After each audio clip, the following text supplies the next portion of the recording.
today I've got my brother, my spiritual brother, my friend, Steve Montgomery here with us. And I have Steve here because Steve is my daughter's father-in-law. And obviously my firstborn daughter, probably protective of, you would imagine. Sure.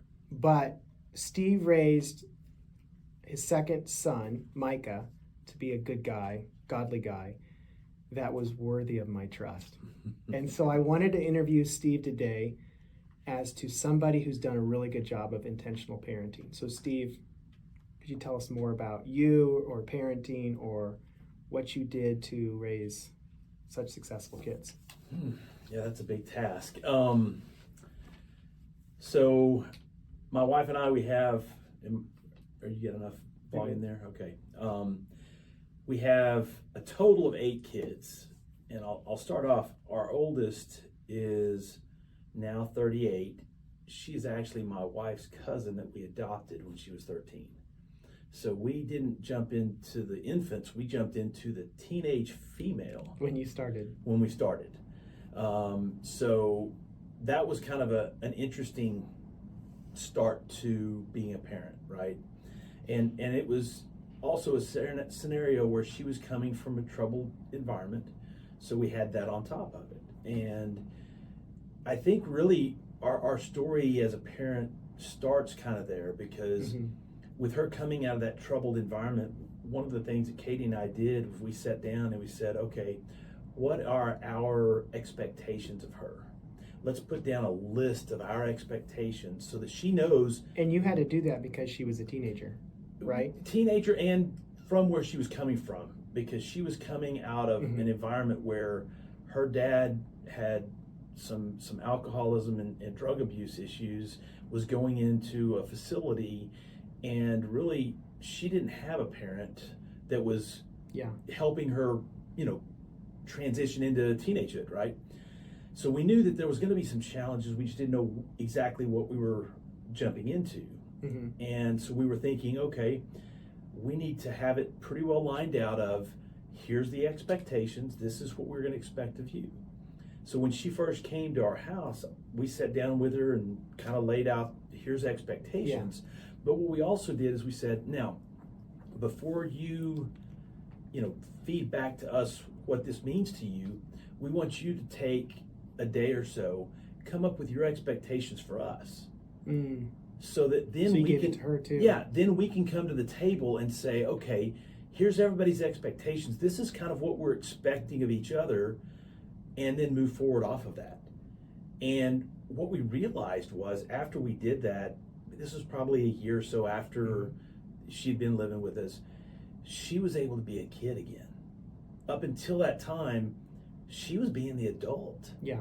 And so we really recognize the importance of structure in a kid's life. I think one of the things we see in our world today is that everybody just wants to be their kid's buddy and friend, and that's okay. There's nothing wrong with being a friend, but having structure and making sure that they know what kind of to expect in their world is really important, because it does allow them to thrive as a child. Jocko Wellington has a book called Discipline Equals Freedom. And what you're saying reminds me very much of that, because we don't like structure. We think structure is bad. Right? But when we have structure, it actually creates more mobility and less limitations. It's actually more freedom. Yes. It really does, because your mind is then freed up to not be worried about, am I living inside of a certain framework, right? So we started off with that, and then a couple of years later was when Nathan was born. So now he's 22, and I guess he's not 22 yet. He's 21. Will be 22 this summer. I'll roll up the dates. So then we get into our male sons.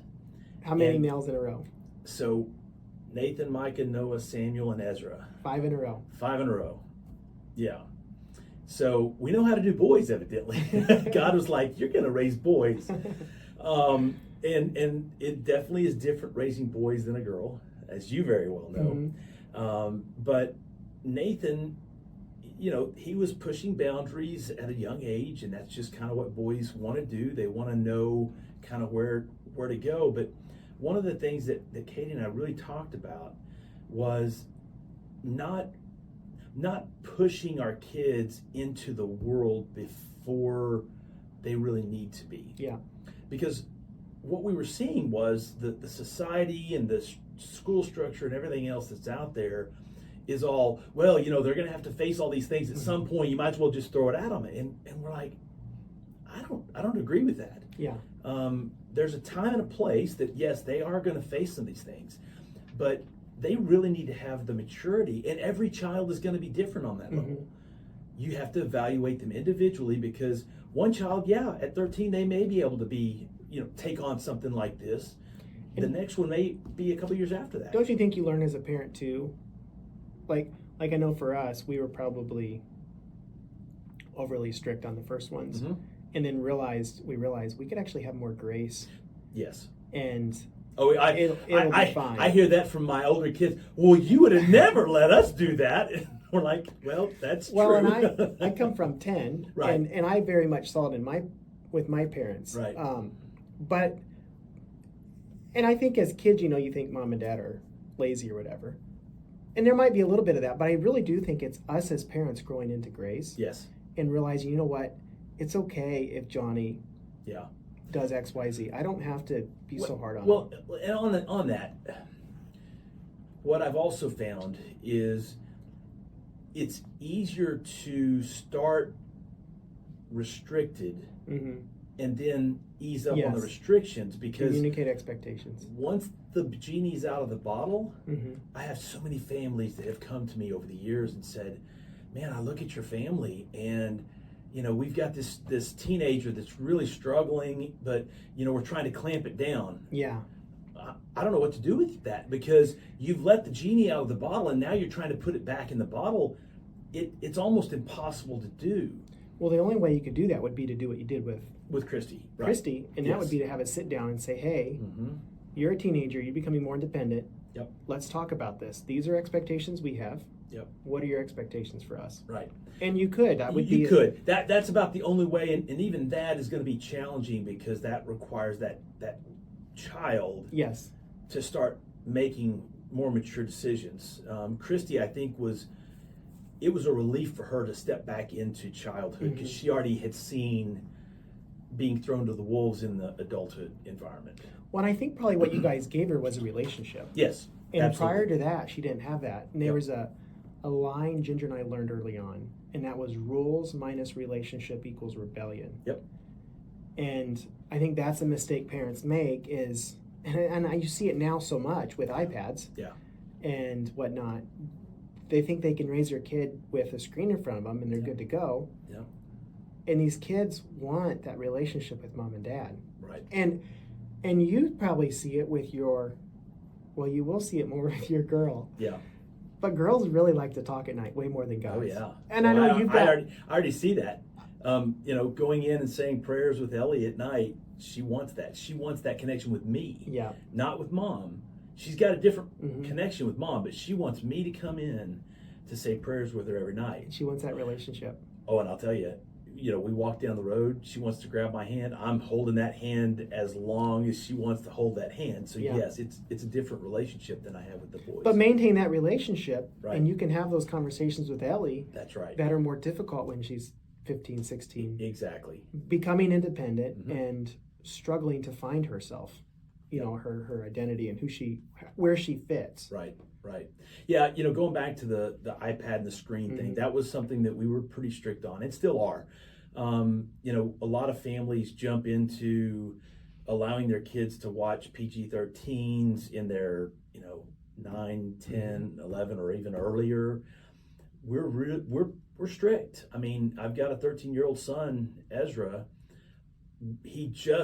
At 13, he just saw the first Avenger movie, which is probably, of the Avenger movies, is more of the cleanest, if you will, if you want to call it that. He's not seen Iron Man. You get some racy stuff into the Iron Man, because we're trying to protect his heart and don't want to throw him to the wolves. Yeah. And Ezra is different than Samuel and Noah and Mike and Nathan, and so his heart is going to have some different aspects of it. So we really try to gauge, okay, where's this child in his heart right now? That's good. Because if we were to just do everybody exactly the same, it's not going to be fair, because they're going to be at different maturity levels. And Ezra is an empath. That dude, I mean, the empathetic crier, yes. Oh, okay. If somebody gets injured, man, he's heartbroken for them. And so something visually like a movie, it's going to affect his heart a whole lot more than one of my other kids that maybe doesn't have that. So evaluating the child individually is really important, and making sure that you're helping them develop and focus on that.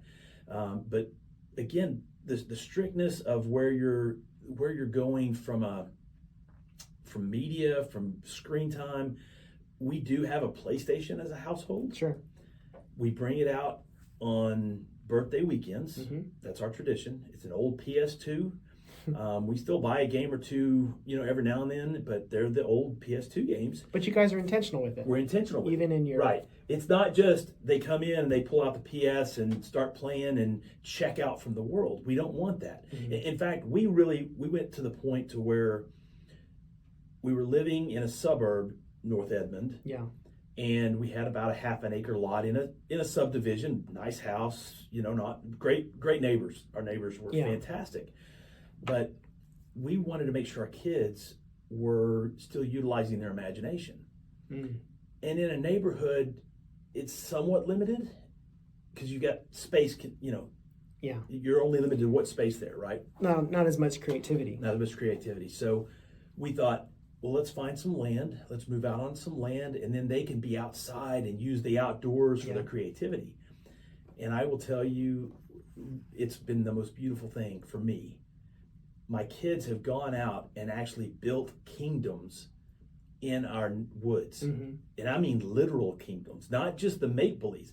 They've dragged deadfall, and they've built walls. Well, they've lived real life. Rather than on that's it. On a They're screen. using their mind to create that environment, and so to me, that's another thing to try to encourage with your kids is, don't try to check out from life, but utilize life and utilize the realisms that are out there. There's plenty of ways to be creative, but then also the other key important part of that is you as the parent connecting into that. It's got to be that where you're connecting with those kids. It can't just be y'all go out and come back at mealtime. No, go garden for me. Right. But there's also something about, like this last weekend, our first lawn mowing of the year. I don't know, have y'all mowed we yet? did. Okay. And then all the dandelions came back. I know. But my wife Ginger loves dandelions, so she's like, yes. Let's walk around and just blow on the dandelions. But so Ezra had started mowing about a year and a half ago for the first time. We have both the zero turn and the little Cub Cadet. Yeah. And he was really wanting to try out the zero turn this year. And I'm like, yeah, I think you're 13 now. Let's get you on the zero turn. We'll put you down there. And Ellie was like, Dad, I want to mow the lawn. And Katie was like, I don't know. I'll defer to Dad. I bet Nathan is mowing at her age. I don't remember if he was at 9. Because that's the other thing we do. It was close. That's the other thing we do. Yeah. We push our older kids sooner. That's it. And the younger ones get out of it. I don't remember when he started, but Ellie, for me, it's kind of one of those, okay, she's my girl. Yeah, so I get it. But she really wanted I'm not trying to be. No, I know. I just know how it is. but she really wanted to try. And I'm like, you know what? Let's let you try. And I think those kind of things are, you as a parent have got to really gauge the individual child. Yeah. Because Ezra then was like, well, but you didn't let me start until just a year and a half ago. So it's that, okay, I get that. But, every child is individually designed. And you got to look at that heart. So that's kind of the intentionality that we've done. I think one other point is that as the kids have gotten older, one of the things that Katie and I have done is, like, what are they going to move into as far as work and livelihood and that kind of thing. Nathan was one that he started at like 6, wanted to be a big animal vet, has always wanted to do that. Okay. And I'm like, all right, that's good. And I'm, 7, 8 years ago, I'm going, I don't know how this is gonna, how we're gonna get there, but if it works, it works. When he was 15, I said, all right, you're getting to the point now where we've got to really start figuring out what the next step is, right? I said, let's get you a job at a vet clinic. Sure. Let's see you doing all of those grunt work jobs, all of the nasty stuff, the stuff that none of the doctors want to mess with. This is mucking, stalls, and there were some days that he came home with stuff on him that I don't even want to know what it was there. But every day I'm like, okay, if you can tell me that you still want to be a vet after doing all of the nasty stuff, I'll be your biggest cheerleader. We'll figure this out. We'll make it happen. And so every day I'd ask him, how you doing? Did you, are you ready to quit or you want to keep going? Oh, Dad, I loved it. It was great. One day he came home and he had stuff all over his clothes. And he's like, yeah, we have this runoff tube that I had to clean out today. And we were like shoving stuff down through this thing and it was nasty, but I had a lot of fun doing it. Thinking, okay, so you can honestly tell me that. But it was intentional. Yeah. That way, now he knows what he's going into. Yeah. And then he can really focus on the educational side of it, right? Mike was different. He was like, I think I want to go into finance. I've always felt like he's sales, just his personality. He's so confident. He is. He's very confident. And he's always been that one that that's who he is. Yeah. And so we started talking to him about what next steps are. And then he, went and had a year of college and was like, I think I really want to be in the insurance and, brokerage business. Can I do that without a degree? And we're like, well, you can. It's, degrees are nice and they're good, but certainly you can do that. So his confidence moved him that way. But we had already started having conversations 3 and 4 years ago about kind of next steps. So he was already kind of moving that. Noah's different. Let me hop in there. Yeah. Because I think there's another sideline here too, and that is that you're an insurance broker. Right. And I don't know how you came to that conclusion, but I know that has given you a lot of freedom. Yep. As a dad, as a husband, as a father, to be more involved in your kids' lives. Yeah. Talk to us. I mean, we'll circle back to your intentionality with directing your kids, but talk to us for a second about the freedoms you've had with. Yeah, and that's true. So there's freedoms, and there's as being self-employed. It's I've been give and take. Well, this is 24 years this year. So okay, congratulations. Yeah, thank you. You make it past the 3rd year, and you're like, okay, I made it, right? And so there are times where yes, there is lots of freedom available, but there's also times like on vacations you're never fully on vacation, right? Yeah. And I think the first several years, that was the challenge, was helping my family understand that I am going to be able to take off an afternoon to do this with you because it can fit my schedule. But when we're on the road going on a trip of some sort, I may have to take a phone call. Sure. I may have to step away for a little bit. But what I also try to do is limit those, right? Yeah.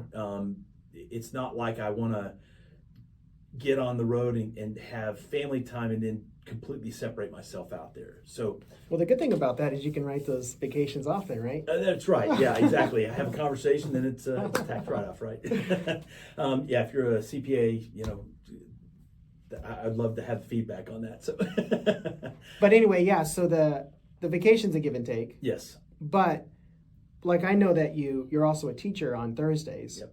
And I know sometimes you're having to work while you're teaching at this co-op, homeschool co-op. Yep.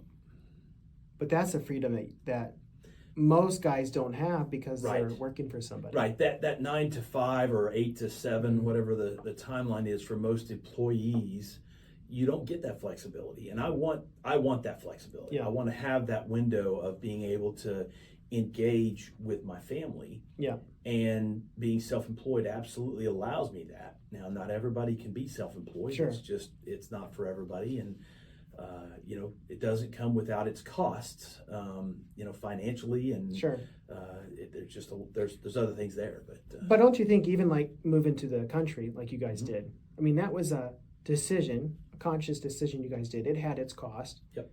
Not everyone can do it, but the benefits of it were huge. Oh, absolutely. And that's what, I mean, I love entrepreneurship, but that's where I see the advantages is yes, you are maybe working at night once kids go to bed. Yeah. But you have freedom to be more engaged and not necessarily lose your job. Right. As long as you can relay to your customers. Yeah, and that's what it comes back to, and that's with my customers. What I've tried to teach Micah now that he's joined me in my Sure. practice is if you can develop the relationship with your customers to where they have that trust factor, Mm-hmm. that's really what it comes down to. Mm-hmm. And so that's what I do in my practice is it's not about selling products, it's about developing relationships. Just like I work on my relationships with my family, I do that with my business as well, and it's been successful because I'm still in business now 24 years. So Well, and that same line you can use with your family. Absolutely. Once you develop the trust with the Right. customer, once you develop the trust with the family, that's right. yes, dad's on vacation and he's checking emails and doing XYZ. Yeah. But you've developed that trust so they know They know they're that going to get you back. they know that I'm not going to abuse that Mhm. time. I'm not going to utilize that at their expense. Yeah. Right. So that's something that I definitely want them to understand, and I feel like I've been able to manage that Sure. relatively well. I can't say I'm perfect in any stretch Yeah, or well, fashion. So Don't beat yourself up. No one is.